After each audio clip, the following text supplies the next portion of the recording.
moi, la transition énergétique, c'est changer la manière dont on produit les choses, la manière dont on consomme, et notamment la manière dont on consomme l'énergie.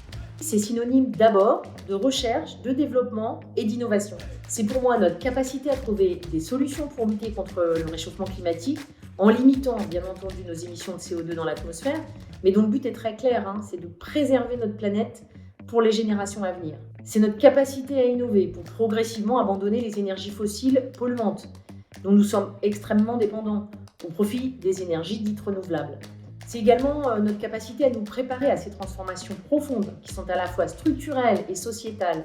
L'écomobilité s'inscrit dans ce vaste projet. C'est innover pour trouver des modes de transport moins polluants, c'est innover pour optimiser notre utilisation de l'énergie, c'est innover encore dans la notion de remise à niveau des véhicules plus anciens.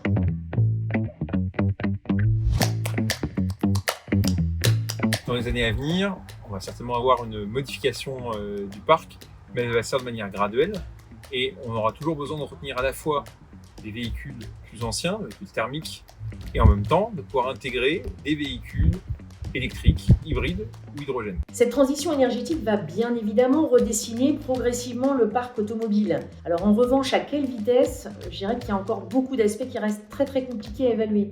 Alors d'une part, le vieillissement du parc automobile. On voit bien que le parc vieillit, il a pris plus d'1 an sur les 10 dernières années. Mais également, très clairement, les décisions politiques qui pourront avoir un effet booster ou pas. Alors, si on imagine que d'ici 2030, 50% des nouvelles immatriculations le seront sur des véhicules électriques, l'impact finalement sur le parc roulant sera compris entre 15 et 20% seulement. Et puis, il ne faut pas oublier la situation économique actuelle, elle est particulièrement complexe. L'impact des pénuries de certaines matières premières, l'inflation, tout cela va très probablement ralentir cette transition. Le passage au tout électrique d'ici 2035 en Europe, c'est également un vrai challenge. Est-ce qu'on sera prêt d'ici 13 ans? Aujourd'hui, beaucoup d'experts vous disent que c'est mathématiquement impossible. Je reste persuadée que la jeune génération sera là encore pour nous surprendre avec des innovations que nous n'imaginons pas encore possibles.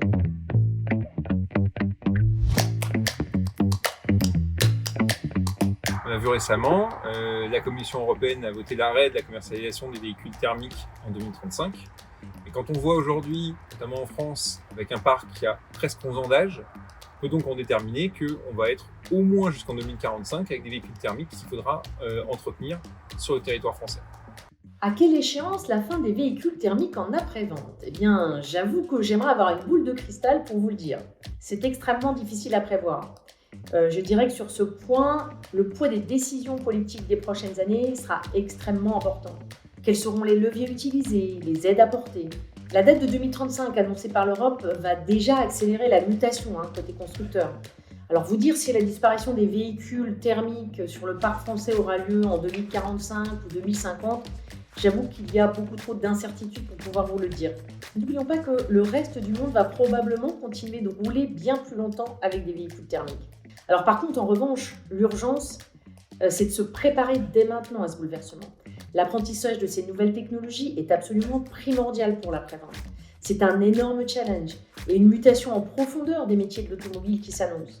Notre rôle en tant qu'équipementier, c'est d'ores et déjà de chercher et de trouver des solutions facilitantes aux problématiques des réparateurs. Hey!